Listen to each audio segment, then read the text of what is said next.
यार तो यार जब भी अपन ऑप्शन में ट्रेडिंग करते हैं ना, तो ऑप्शन ट्रेडिंग अपने को काफ़ी कॉम्प्लिकेटेड सी लगती है, क्योंकि यहाँ पर काफ़ी ज़्यादा स्ट्राइक प्राइसेस होती है, और साथ ही साथ फिर उनमें भी एटीएम, ओटीएम, आईटीएम। तो इसमें काफ़ी ज़्यादा कन्फ्यूज़न हो जाता है यार अपने को। ATM, OTM, ITM, and then फिर वो अपने ग्रिक्स आ जाते हैं, एंड और भी काफ़ी सारे एलिमेंट्स आ जाते हैं, जिससे अपने को ऑप्शन ट्रेडिंग जो है काफ़ी ज़्यादा कॉम्प्लिकेटेड होती है। बट कोई नहीं, अपन इसको बिल्कुल सिंप्लीफाई करेंगे। आज हम जानेंगे कि यार किस तरह से अपने को स्ट्राइक प्राइस सेलेक्ट करना चाहिए जब भी अपन कुछ भी बाइंग या सेलिंग करने जाए ऑप्शन में। स्ट्राइक प्राइस सेलेक्ट करना कोई ज़्यादा हार्ड काम नहीं है यार, बिल्कुल आसान काम है। बस आपको ये पता होना चाहिए कि यार मुझे क्यों और किस तरह से इसको सेलेक्ट करना है। जब आपको सेलेक्ट करना आ जाएगा ना, आप देखते बिल्कुल देखोगे भी नहीं, आप मार्केट को देखोगे, हाँ भाई क्या स्पॉट चल रहा है, चलो ठीक है, इतने की स्ट्राइक अपने को बाय करनी है, इतने की अपने को सेल करनी है, बिल्कुल सीधा सिंपल ही हो जाएगा। तो स्ट्राइक प्राइस को कैसे सेलेक्ट करें, इसके लिए अपन सबसे पहले चलते हैं ऑप्शन चेन पर। तो सबसे पहले तो आप ही समझ लो, देख लो स्ट्राइक प्राइस। यहाँ पर क्या होता है ना कि निफ्टी में हर स्ट्राइक प्राइस में 50 पॉइंट्स का गैप होता है। अगर यहाँ पर मैं यहाँ पर बैंक निफ्टी करूंगा, तो बैंक निफ्टी में आप देखो हर स्ट्राइक प्राइस में 100 पॉइंट का गैप है। और अगर आप इसको सेंसेक्स करोगे, तो सेंसेक्स में देखो आप, सेंसेक्स में भी हर स्ट्राइक प्राइस में 100 पॉइंट्स का यहाँ पर गैप आ जाता है। अब अपन इसको निफ्टी में कर लेते हैं। तो निफ्टी में आप ये तो जानते ही होंगे कि यार एटीएम क्या होता है, ओटीएम क्या होता है, आईटीएम क्या होता है। अगर नहीं जानते तो यार मैं आपको वापस से बता देता हूँ। जो भी स्पॉट चल रहा होता है, जैसे कि अभी मार्केट क्लोज हो चुका है, मार्केट क्लोज हुआ है 24,596.15 पे, ठीक है, निफ्टी यहाँ पर क्लोज हुआ है। तो इसके नियरेस्ट जो भी स्ट्राइक प्राइस है ना, वो अपना एटीएम रहेगा। देखो 24,596 पर क्लोज हुआ है, तो इसके नियरेस्ट बिल्कुल कौन सा है, 24,600। तो 24,600 का जो रहेगा अपने पास, इसको कहेंगे अपन 24,600 को एटीएम। तो यहां पर जो है 24,600 क्या हो गया, अपना एटीएम हो गया, ठीक है। अब कॉल के लिए क्या होगा, देखो कॉल के लिए क्या होगा, 24,600 यहां पर एटीएम है। एटीएम जो है पुट और कॉल के लिए दोनों के लिए बिल्कुल सेम रहता है। और कॉल के लिए अगर अपन देखें, तो कॉल के लिए आईटीएम क्या होगा, जो भी स्ट्राइक प्राइस 24,600 से कम वाली है, वो सब जो है कॉल के लिए आईटीएम रहेगी। और 24,600 से ऊपर वाली जो ये देखो नीचे देख रहे हो, ये सब ओटीएम है। और साथ ही साथ पुट के लिए बिल्कुल इसका उल्टा होता है। पुट में क्या होता है कि जो भी स्ट्राइक प्राइस 24,600 से ऊपर वाली है, वो तो रहती है आईटीएम, और जो भी नीचे वाली है वो रहती है ओटीएम, ठीक है। तो ओटीएम आईटीएम आपको समझ में आ गया है। अब मैं दिखाता हूं कि ओटीएम आईटीएम और इसमें इंट्रिंसिक वैल्यू, टाइम वैल्यू का क्या रोल होता है। तो जो अपने एटीएम होती है, एटीएम, एटीएम में जीरो इंट्रिंसिक वैल्यू होती है, जबकि जो टोटल जो भी वैल्यू होती है वो सारी टाइम वैल्यू होती है। सेम रहता है यही ओटीएम में भी। OTM out of the money, इसमें भी सिर्फ टाइम वैल्यू ही रहती है। और जो आईटीएम होता है अपना इन द मनी, उसमें intrinsic value plus time value होती है। Intrinsic value plus time value. अब अपन देख लेते हैं इंट्रिंसिक वैल्यू क्या होती है, ये कैसे अपन निकालते हैं। इंट्रिंसिक वैल्यू निकालने का मैं आपको बिल्कुल सिंपल सा फॉर्मूला बताता हूं, ठीक है। तो यहां पर अपन देख लेते हैं सबसे पहले तो कि स्पॉट प्राइस क्या चल रहा है। अब जैसे कि यहां पर स्पॉट प्राइस चल रहा है 24,596.15, ठीक है। स्पॉट अपना चल रहा है 24,596.15, ये अपना स्पॉट हो गया, ठीक है, ये अपना स्पॉट हो गया। अब अपन ने देखा कि कॉल साइड के लिए आईटीएम कौन सी, आईटीएम स्ट्राइक्स कौन सी होती है, जो कि एटीएम या स्पॉट से नीचे वाली स्ट्राइक्स होती है। जैसे कि एक आईटीएम स्ट्राइक लेते हैं अपन कॉल के लिए, वो रहेगी अपनी, जैसे अभी 24,596 ना, तो 24,400 ले लेते हैं, ये एक आईटीएम वाली स्ट्राइक है। अब यहां पर देखना है कि 24,400 की इंटेंसिक वैल्यू क्या है। तो कुछ भी नहीं करना, स्पॉट में से जो स्ट्राइक है उसको माइनस करना है। जैसे स्पॉट माइनस स्ट्राइक, स्पॉट कितना है 24,596 माइनस 24,400, कितना आ रहा है अपने पास, इसको 24,400 करो, अपने पास आ रहा है 196। तो 196 जो है ना, इसकी ये इंट्रिंसिक वैल्यू है। जब भी कभी मार्केट एक्सपायर होगा, इंट्रिंसिक वैल्यू बिल्कुल सेम रहती है, इंट्रिंसिक वैल्यू कम नहीं होती है। जो टाइम वैल्यू होती है वो बिल्कुल जीरो हो जाती है। तो ये तो इसकी इंट्रिंसिक वैल्यू है। तो अब देखते हैं 24,400 का क्या वो है, क्या यहाँ पर प्रीमियम दिख रहा है अपने को, 24,400 का, 24,400 का कॉल का प्रीमियम है 196। तो 196 यहाँ पे देखा अपन ने, क्या निकाला इंट्रिंसिक वैल्यू 196। अब यहाँ पर भी 196 क्यों है, क्योंकि आज जो है 7 अगस्त है, और आज जो है मार्केट का यह वाला कॉन्ट्रैक्ट एक्सपायर हो चुका है। अब यहां पर आप देखो ये जो ओटीएम वाली स्ट्राइक्स है ना, ये सब जीरो हो चुकी है, 0.05, और इधर की पुट वाली ओटीएम वाली स्ट्राइक 0.05 हो चुकी है। तो अब जो बची है ना, ये सब जो है इंट्रेंसिक वैल्यू ही बची है यहाँ पर। 24,500 अभी, अब 24,500 की अब 24,500 का एलटीपी क्या दिख रहा है, 96.10। ये कैसे निकाला इन्होंने, आप कर दो 24,596 में से माइनस कर दो 24,500 को, कितना बचा, 96 बचाना। तो ये यहाँ पर इसका इंट्रेंसिक वैल्यू हो गया, और यही जो है इसकी एक्सपायरी के दिन एलटीपी रहने वाली है। अब इसी तरह अपन पुट में देख लेते हैं। पुट में देखो, पुट में 24,700 एक इंट्रेंसिक वैल्यू वाली जो है स्ट्राइक है, मतलब आईटीएम वाली स्ट्राइक है। स्पॉट है अपना 24,596। अब इसमें पुट में जो है इंट्रेंसिक वैल्यू निकालना, इसके अपोजिट होता है, कॉल के अपोजिट। कॉल में अपन करते हैं स्पॉट माइनस स्ट्राइक, पुट के लिए अपन करते हैं स्ट्राइक माइनस स्पॉट। ठीक है, अब अपन ने स्ट्राइक कौन सी ली, स्ट्राइक ली अपन ने 24,700 की, स्पॉट क्या है 24,596, कितना आया डिफरेंस 104।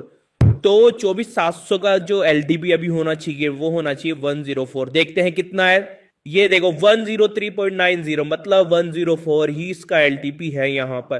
तो इस तरह यहाँ पर जो है इंट्रेंसिक वैल्यू डिसाइड होती है हर एक स्ट्राइक की, और इंट्रेंसिक वैल्यू डिसाइड होती है साथ ही साथ जो रहती है इंट्रेंसिक वैल्यू में जो ऐड रहती है आइटम स्ट्राइक्स में, वो रहती है टाइम वैल्यू। जो टाइम वैल्यू तो रहती है जब कॉन्ट्रैक्ट स्टार्ट होता है ना, सबसे ज्यादा रहती है, फिर जैसे जैसे जैसे जैसे एक्सपायरी के पास आ जाता है बिल्कुल जीरो हो जाती है। अब देखो ये ओटीएम वाली स्ट्राइक्स है, ओटीएम वाली स्ट्राइक्स में बिल्कुल भी जो है इंट्रेंसिक वैल्यू नहीं रहती, साथ ही साथ एटीएम में भी इंट्रेंसिक वैल्यू नहीं रहती, इन दोनों में ओनली टाइम वैल्यू रहती है। अब इनमें टाइम वैल्यू रहती है, तो देखो अब टाइम वैल्यू बिल्कुल जीरो हो चुकी है एक्सपायरी के दिन। तो देखो अब एटीएम देख लो, ओटीएम देख लो, सब जीरो हो रखे हैं। ये पुट के ओटीएम देख लो, ये भी जीरो हो रखे हैं। तो इस तरह अपन ने समझ लिया कि कैसे प्रीमियम जो है डिसाइड होते हैं। अब अपन आ जाते हैं कि अपने को स्ट्राइक प्राइस कैसे चूज करनी है। अगर अपन ट्रेड लेना चाहते हैं तो अपने को स्ट्राइक प्राइस कैसे चूज करनी है। तो अब मैं इसको जो है चेंज कर देता हूं एक बार। तो ठीक है, अब अपन यहां पर समझते हैं कि किस तरह अपने को जब अपन ट्रेड करते हैं, बाइंग या सेलिंग करते हैं, तो अपने को स्ट्राइक प्राइस चूज करनी चाहिए। विद एग्जांपल समझेंगे। अब आपके सामने ये जो दिख रहा है ना, ये है अपन बैक टेस्ट कर रहे हैं एक तरह से। यहां पर ये जो चल रहा है ये है 4 अगस्त का एटीएम वाला चार्ट, मतलब कि 4 अगस्त का ये प्राइसेस है 9:15 की, 9:16 की ये प्राइस है। ठीक है, अब मैं इसको 10 बजे कर देता हूं, एक बार इसका टाइम मैं 10 बजे कर देता हूं। ये लो बिल्कुल 10 बजे। अब मान ले, अब ये अपने पास 4 अगस्त की 10 बजे वाली प्राइसेस आ चुकी है।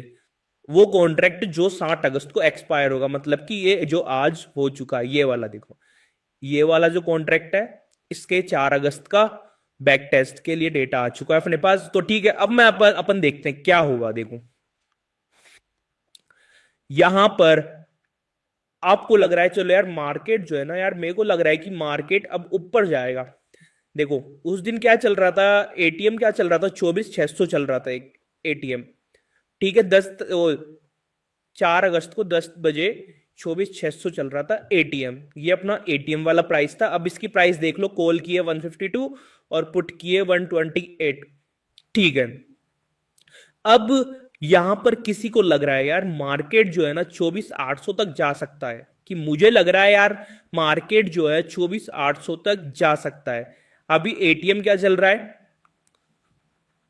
अभी एटीएम चल रहा है 24,600, और किसी को लग रहा है कि यार मार्केट 24,800 तक जा सकता है। मतलब क्या हो गया, उसका जो व्यू है वो हो गया बुलिश। ठीक है, अब यहां पर बड़ा क्वेश्चन यह आ जाता है कि उसे ऐसा लग रहा है तो उसको अब कौन सी स्ट्राइक जो है बाय करनी चाहिए, कौन सी स्ट्राइक उसे यहां पर बाय करनी चाहिए। सबसे बड़ा क्वेश्चन ये आ जाता है, उसे एटीएम बाय करना चाहिए, ओटीएम बाय करना चाहिए, या फिर आईटीएम बाय करना चाहिए। ठीक है, अब अपन समझते हैं उसे क्या बाय करना चाहिए। 24,600 एटीएम है, 24,800 तक का उसका व्यू है।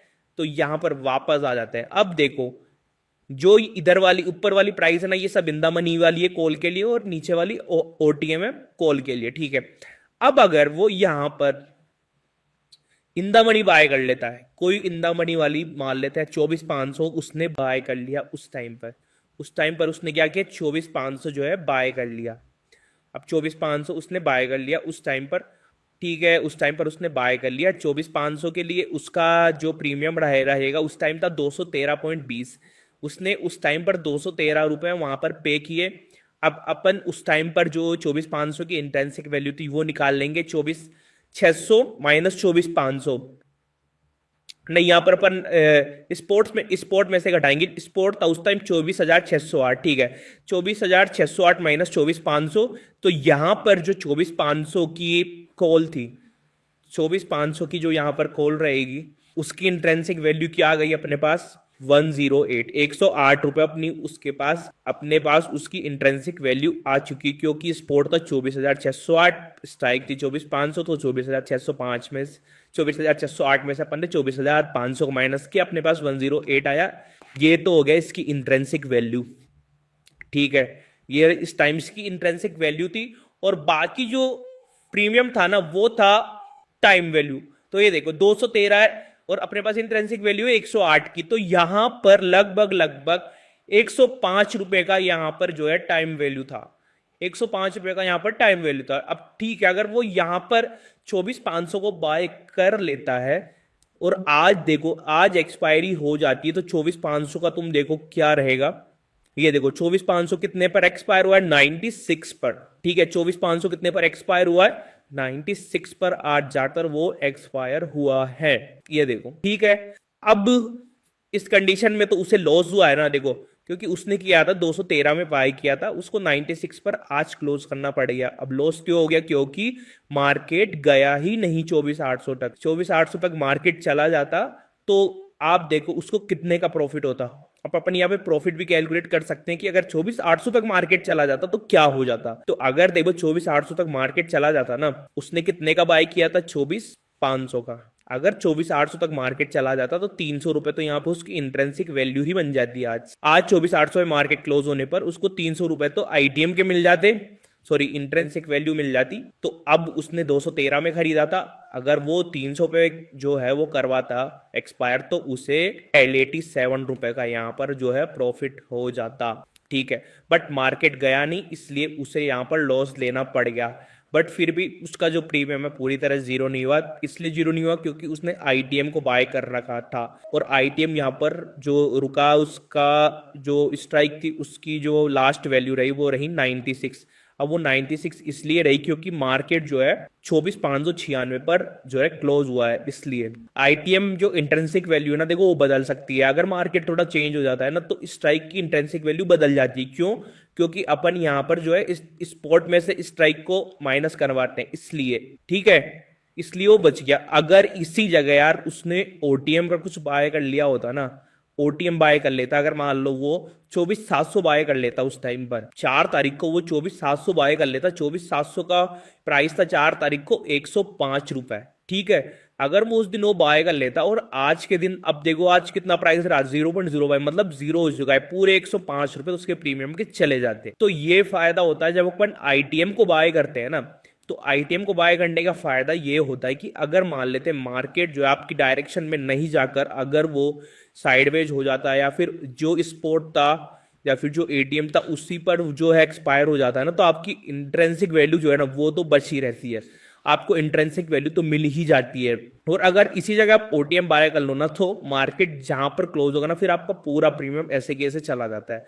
मतलब ओटीएम बाय करने पर फिर ये होना चाहिए, जैसे अगर आप यहां पर 24,600 था 4 तारीख को, 24,600 था, ठीक है, मार्केट था 24,600 4 तारीख को, और आप कोई ओटीएम बाय करना चाहते थे, क्योंकि ओटीएम के प्रीमियम जो है ना आईटीएम के मुकाबले सस्ते होते हैं, तो अपन देखते हैं सस्ता बाय करते हैं। तो अगर आप 68.60 पे कुछ बाय भी कर लेते ना उस दिन, और मार्केट 68.60 पर बाय करने के बाद आज जो है 24,900 पर क्लोज हो जाता ना, तो आपको कितना प्रॉफिट हो जाता? 24,900 माइनस 24,800, 100 माइनस 100 रुपए का प्रीमियम आपके हाथ में आता, और 68 रुपए आपने पहले दिए थे, मतलब 32 रुपए के आसपास आपको प्रॉफिट हो ही जाता। बट अगर वो 24,800 पर ही क्लोज हो जाता, जैसे आपने उस दिन 24,800 खरीदा और आज जो मार्केट 24,800 पर ही क्लोज हो जाता ना, तो एटीएम पर क्लोज हो गया, मतलब आपकी पूरा जो प्रीमियम होता वो जीरो हो जाता। मतलब सीधी सी बात ये समझ लो कि आप जो भी स्ट्राइक खरीदो ना, किसी भी दिन जो भी स्ट्राइक खरीदो ना, उस दिन ये देख लो ये स्ट्राइक आईटीएम की है, ओटीएम की है या एटीएम की है। आईटीएम, ओटीएम या एटीएम अपने को तभी खरीदना है जब अपने को लगे यार मार्केट जाएगा ही जाएगा। और अगर आपको लग रहा है जैसे मार्केट 24,400 से अपनी 24,400 और ये 25,000 तक जाएगा, तो इस कंडीशन में आपको क्या खरीदना है? अगर आपको ओटीएम खरीदना है ना इस कंडीशन में, तो आप 24,400 से 24,800 के बीच का कोई ओटीएम बाय करो। फिर ज्यादा लंबा ओटीएम भी बाय नहीं करना कि आप 25,000 पे ओटीएम बाय कर लो, क्योंकि अगर मार्केट 25,000 पे आ गया ना फिर आपका प्रीमियम मैसेज जीरो हो जाएगा। इसलिए 24,400 24,800 का बाय करो। फिर क्या होगा ना, इससे अगर मार्केट 25,000 भी चला जाएगा ना, तो ये जो स्ट्राइक्स है ना वो इन द मनी में आ जाएगी। अब ये इन द मनी में भी आ जाएगी, फिर में इंट्रिंसिक वैल्यू आ जाएगी, और जो इंट्रिंसिक वैल्यू आएगी वो आपका प्रॉफिट हो जाएगा। इस तरह से ये काम करेगा,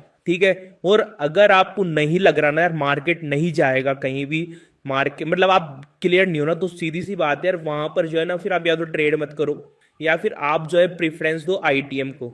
ओटीएम या एटीएम बाय करोगे ना आप, तो यहाँ पर आपको क्या होगा, प्रीमियम डीके देखना पड़ जाएगा और आपको जो है लॉस उठाना पड़ जाएगा फिर यहाँ पर। तो सेम कंडीशन जो है पुट साइड के लिए भी रहती है। पुट साइड में भी अपने को जो है ना आईटीएम को तवज्जो देनी चाहिए बजाय कि ओटीएम या फिर एटीएम बाय करने के।